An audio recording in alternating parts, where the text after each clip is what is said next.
चलिए सीधे आपको ले चलते हैं मध्य प्रदेश विधानसभा। यहां से मैं यह भी कहना चाहूंगा कि भारत की तीव्र प्रगति में मध्य प्रदेश अधिक से अधिक सहयोग करते हुए सक्रिय सहभागिता के लिए तत्पर है। मेरी सरकार ने संकल्प पत्र 2023 में मध्य प्रदेश के नागरिकों के कल्याण के लिए जो संकल्प व्यक्त किया उसे पूरा करने दिशा में निरंतर कार्य हो रहा है।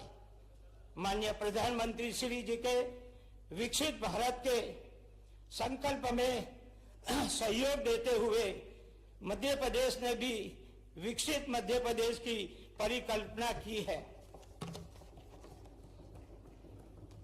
सदन को यह बताते हुए भी प्रसन्नता है कि मध्य प्रदेश में महत्वपूर्ण नदी जोड़ो परियोजनाओं के क्रियान्वयन की पहल हुई है। यह परियोजना मध्य प्रदेश की तकदीर और तस्वीर बदलने का कार्य करेगी। जहां कैन बेतवा परियोजना प्रदेश के बुंदेलखंड क्षेत्र के 10 जिलों में सिंचाई और पेयजल की सुविधा बढ़ाने में सहायक होगी। वही पार्वती काली सिंह चंबल नदी जोड़ो परियोजना 11 जिलों को लाभान्वित करेगी। मध्य प्रदेश के जिलों के साथ ही कैन बेतवा परियोजना से जहां उत्तर प्रदेश का बड़ा इलाका लाभान्वित होगा, वही पार्वती काली सिंह चंबल परियोजना से राजस्थान को भी लाभ मिलेगा। यह सिलसिला यही नहीं, हम तीसरी अंतर्राज्यीय परियोजना ताप्ती बेसिन मेगा रिचार्ज परियोजना मध्य प्रदेश और महाराष्ट्र में संयुक्त रूप के लिए जाने की दिशा में भी दोनों प्रदेशों में आवश्यक प्रक्रिया बन रही है। इस परियोजना से मध्य प्रदेश के बुरहानपुर और खंडवा जिले को सिंचाई का लाभ मिलेगा। राज्य के भीतर भी गंभीर नदी तथा कान्हा नदी को जोड़ने का कार्य की स्वीकृति के बाद अन्य नदियों को जोड़ने का संबंध में तकनीकी परीक्षण उपरांत कार्य योजना बनाने का काम प्रारंभ किया जा रहा है। हमारे प्रधानमंत्री श्री नरेंद्र मोदी जी ने ज्ञान का मंत्र दिया है। ज्ञान का अर्थ है गरीब, युवा, अन्नदाता और नारी। इन चारों वर्गों के कल्याण के लिए मध्य प्रदेश सरकार संकल्पबद्ध है। मेरी सरकार ने 4 मिशन युवा शक्ति, गरीब कल्याण, किसान कल्याण और नारी सशक्तिकरण मिशन आज प्रारंभ कर दिए हैं।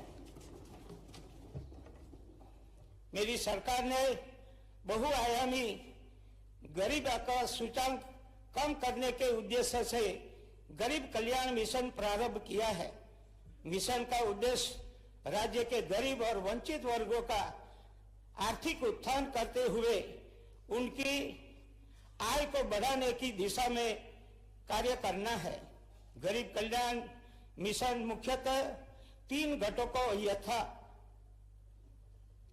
बहुआयामी गरीबी इंडेक्स में सुधार, आजीविका सुदृढ़ीकरण और विद्यमान संगठनों के सशक्तिकरण पर केंद्रित है। मेरी सरकार ने प्रदेश के युवा के समग्र सामाजिक आर्थिक विकास के उद्देश्य से युवा उन्मुखीकरण की गतिविधियों को समन्वित रूप से एक ही मंच पर लाने के लिए स्वामी विवेकानंद युवा शक्ति मिशन प्रारंभ किया है। मेरी सरकार ने महिलाओं के समग्र सामाजिक आर्थिक विकास के उद्देश्य से देवी अहल्या नारी सशक्तिकरण मिशन शुरू किया है। मिशन के प्रमुख उद्देश्य में महिला और बालिकाओं का शिक्षा, स्वास्थ्य, पोषण, आर्थिक विकास एवं सुरक्षा, महिलाओं तथा बालिकाओं के तक विभिन्न सरकारी सेवाओं के पहुंच सुनिश्चित करना, महिला के आर्थिक स्वावलंबन और समाज में आर्थिक भागीदारी बढ़ाने के लिए एकीकृत प्रयास करना, समाज में महिला और बालिकाओं के प्रति सकारात्मक व्यवहार परिवर्तन के लिए पुरुषों में संवेदनशीलता बढ़ाने वाली जागरूकता का विकसित किया जाना शामिल है।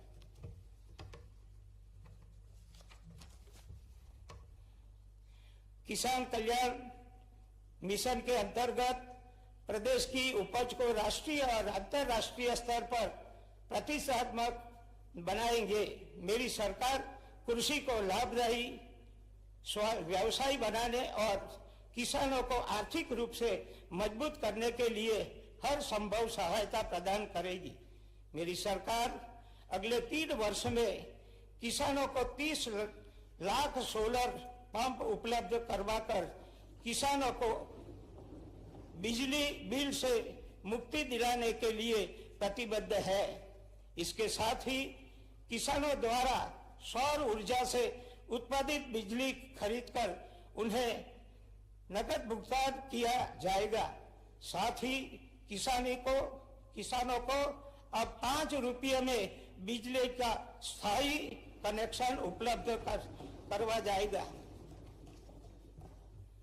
प्रदेश में सतत विकास एवं कृषि को लाभ का व्यवसाय बनाने के उद्देश्य से नर्मदा घाटी विकास विभाग एवं जल संसाधन विभाग की सिंचाई क्षमता 50 लाख हेक्टेयर को वर्ष 2028-29 तक बढ़ाकर 100 लाख हेक्टेयर तक विकसित किया जाएगा।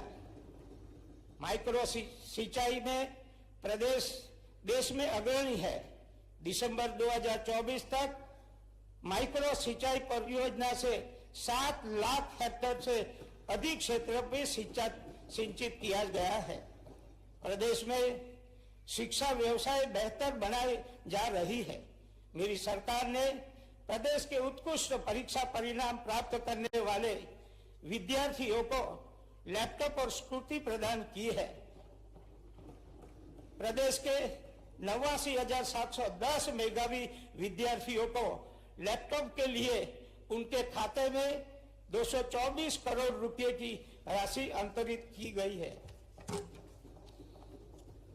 इसके अंतर्गत हितग्राहियों को माननीय अध्यक्ष महोदय, एक पेरा माननीय से मिस हो रहा है, तो मेरा आपसे अनुरोध है कि माननीय को थोड़ा सा अवगत कराएं। बीच में प्रदेश के प्रतिभाशाली 30 लाख ग्रामीण आवास के निर्माण पूर्ण किया गया है व 13 लाख आवास का निर्माण प्रगतिरत है। इसके अतिरिक्त भारत सरकार से 11,89,000 आवास निर्माण का लक्ष्य प्राप्त हुआ है। पीएम जनमन योजना मध्य प्रदेश के 24 जिलों में क्रियान्वित है। इसके अंतर्गत हितग्राही को आवास निर्माण के लिए 2 लाख रुपए की वित्तीय सहायता दी जा रही है। योजना अंतर्गत अभी तक 1,83,000 परिवारों का सर्वे हुआ है।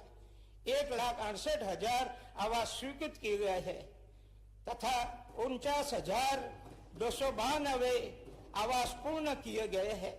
इस योजना के अंतर्गत आवासों की पूर्णता में मध्य प्रदेश देश में प्रथम स्थान पर है। मुख्यमंत्री ग्राम सड़क योजना में वर्तमान वित्त वर्ष में 124 किलोमीटर की लंबाई की 66 सड़कों का निर्माण हो रहा है। प्रदेश को स्वच्छता के क्षेत्र में 7 राष्ट्रीय सम्मान प्राप्त हुए हैं। इंदौर निरंतर देश के सबसे स्वच्छ शहर का गौरव प्राप्त कर रहा है। प्रधानमंत्री आवास योजना शहरी में प्रथम चरण में 8,33,000 आवास बनाकर मध्य प्रदेश देश में द्वितीय स्थान पर है। प्रधानमंत्री आवास योजना शहरी 2 में आगामी 5 वर्ष में 10 लाख आवासों का निर्माण किया जाएगा। पीएम स्वनिधि योजना में 13 लाख से अधिक कमजोर वर्ग के लोगों को ऋण दिलवाकर मध्य प्रदेश देश में प्रथम स्थान पर है। मुख्यमंत्री शहरी अधोसंरचना विकास में 1,640 करोड़ के 748 कार्य करवाए जा रहा है। कायाकल्प योजना में शहरों में 1263 किलोमीटर की उच्च गुणवत्ता वाली सड़कों के निर्माण का कार्य मंजूर किया गया है। मेरी सरकार अनुसूचित जाति कल्याण के लिए प्रतिबद्ध है।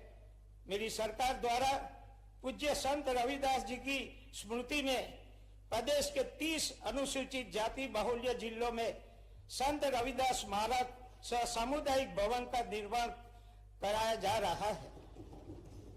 सागर के निकट संत रविदास मंदिर का कार्य प्रगति पर है। प्रधानमंत्री श्री नरेंद्र मोदी जी ने जनजाति आदिवासी न्याय महाविद्यालय पीएम जनमन का शुभारंभ 15 नवंबर 2030 को किया। इस योजना अंतर्गत प्रदेश के 24 जिलों में बेगा, भारिया एवं सहारिया जनजाति हितग्राहियों को लाभान्वित किया गया है। आहार अनुदान योजना के अंतर्गत सहारिया, बेगा और भारिया परिवारों को प्रति माह 1500 रुपये दिए जा रहे हैं। जनजातीय समाज के सशक्तिकरण के लिए पैसा अधिनियम का क्रियान्वयन किया जा रहा है। प्री मैट्रिक छात्रवृत्ति योजना अंतर्गत 2024-25 में कक्षा 1 से 10 तक के 14 लाख से अधिक विद्यार्थियों को 48 करोड़ रुपए स्कूल शिक्षा विभाग के माध्यम से वितरित किए गए हैं। पोस्ट मैट्रिक एवं महाविद्यालयीन छात्रवृत्ति योजना अंतर्गत द्वितीय वर्ष 2024-25 के कक्षा 11वीं 12वीं एवं महाविद्यालयीन 1,92,000 विद्यार्थियों को लगभग 348 करोड़ रुपए वितरित किए गए हैं।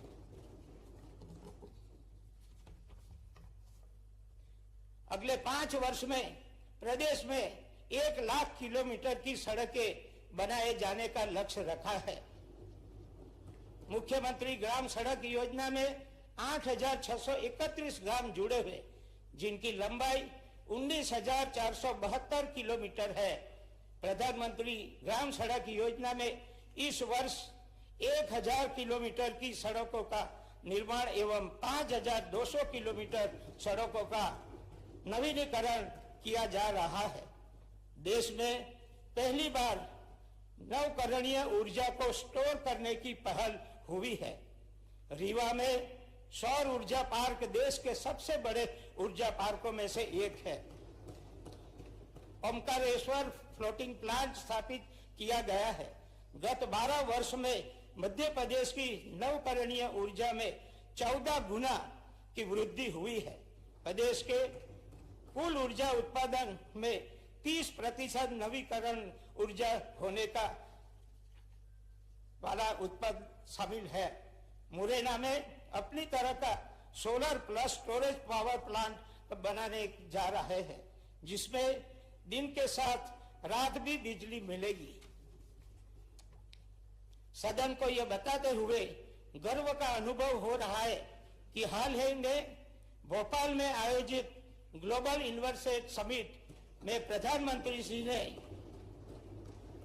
मध्य प्रदेश की ताकत और मध्य प्रदेश सरकार के प्रगति के प्रयासों की खुले दिल से प्रशंसा की है। प्रधानमंत्री जी द्वारा दिखाया गया विश्वास हमें प्रेरित करता है कि आप सभी अवगत भी होंगे कि मार्च 2024 में उज्जैन से शुरू हुई रीजनल इंडस्ट्रीज कॉन्क्लेव से लेकर फरवरी 2025 में ग्लोबल इन्वेस्टर समिट के आयोजन तक मध्य प्रदेश में 30.77 लाख करोड़ के निवेश प्रस्ताव मिल चुके हैं और इनके क्रियान्वयन का कार्य भी शुरू हो गया है। उद्योग को विकास के प्रदेश के युवा को भी बड़ी संख्या में रोजगार प्राप्त कराने की महत्वपूर्ण उद्देश्य पूरा होगा। मेरी सरकार ने मध्य प्रदेश जन विश्वास विधेयक 2024 लागू करने का निर्णय लिया है। इस विधेयक के माध्यम से आर्थिक विकास, प्रशासनिक सुधार, उद्योगपति एवं व्यवसायिक को विभिन्न व्यवसायों के संचालन की सुविधा उद्यमिता की प्रोत्साहन, व्यावसायिक दक्षता और नागरिकों का जीवन आसान बनाने का बहुआयामी लाभ दिलाएंगे की पहल की गई है। Ease of doing business ranking में मध्य प्रदेश हमेशा से ही अग्रणी श्रेणी में है, राज्यों में शामिल हो रहा है। वर्ष 2024 में उद्योग क्षेत्र में मध्य प्रदेश को टॉप अचीवर कैटेगरी इन सिस्टम सर्विसेज की अंतर्गत सम्मानित किया गया है। यही नहीं, छोटे और मझोले उद्योग को बढ़ाने देने में भी मध्य प्रदेश पुरस्कृत और सम्मानित हुआ है। औद्योगिक निवेश बढ़ाने के एवं अर्थव्यवस्था को मजबूत करने के लिए वर्ष 2025 का उद्योग एवं रोजगार वर्ष घोषित किया गया है। प्रधानमंत्री श्री मोदी जी ने भोपाल में हुए ग्लोबल इन्वेस्टर समिट में औद्योगिक निवेश के प्रोत्साहन के लिए लागू 18 नवीन नीतियों का शुभारंभ किया। प्रधानमंत्री श्री मोदी जी के नवाचारों से प्रेरित होकर मध्य प्रदेश में माइनिंग क्षेत्र में नवाचार में सफलता मिली है। सबसे पहले किटी मिनरल के 2 ब्लॉक्स को नीलामी में रखा गया है। मध्य प्रदेश में ई समन की व्यवस्था देश में सर्वप्रथम लागू हुई है। सदन को यह अवगत करवाते हुए हर्ष है कि मेरी सरकार ने दिसंबर 2024 को जनवरी 2025 में नागरिकों की समस्या को समय सीमा में हल करने के लिए विशेष कार्यवाही की है। प्रदेश में 11 दिसंबर 2024 से 26 जनवरी 2025 तक मुख्यमंत्री जन कल्याण अभियान का संचालन कर 42 लाख से अधिक नागरिकों को हित लाभ प्रदान किए गए हैं। प्रधानमंत्री श्री मोदी जी ने सबका साथ, सबका विकास, सबका विश्वास और सबका प्रयास का मंत्र दिया है। मेरी सरकार मध्य प्रदेश में इस मंत्र के क्रियान्वयन के लिए निरंतर कार्य कर रही है। जन कल्याण की किसी भी योजना को बंद नहीं किया जाएगा। नए प्रकल्प भी क्रियान्वित हो रहे हैं। बहनों के सशक्तिकरण, सुरक्षा और सम्मान के साथ समाज के सभी वर्गों का कल्याण का दृढ़ संकल्प है। मध्य प्रदेश पूरे देश में अग्रणी राज्य के रूप में उभर कर सामने आ रहा है। वर्तमान को सुधार कर भविष्य को उज्जवल बनाने की प्रयत्न करना मेरी सरकार का दायित्व है। इस दायित्व को पूरा करने में मेरी सरकार कोई कोर कसर नहीं छोड़ेगी। मेरी सरकार ने प्रदेश में कई नवाचार कर नागरिकों को प्रसन्न और सद्भाव, ज्ञान वृद्धि और परस्पर मेलजोल के अवसर दिलवाने के लिए प्रयास किए हैं। मेरी सरकार प्रदेश में ऐसे वातावरण निर्माण के लिए कार्य कर रही है जो प्रत्येक नागरिक को विकास और लाभ पहुंचाकर उनके जीवन को माधुर्य के साथ से भर दे। आप सभी को बहुत बहुत शुभकामना, धन्यवाद, आभार। जय हिंद, जय मध्य प्रदेश।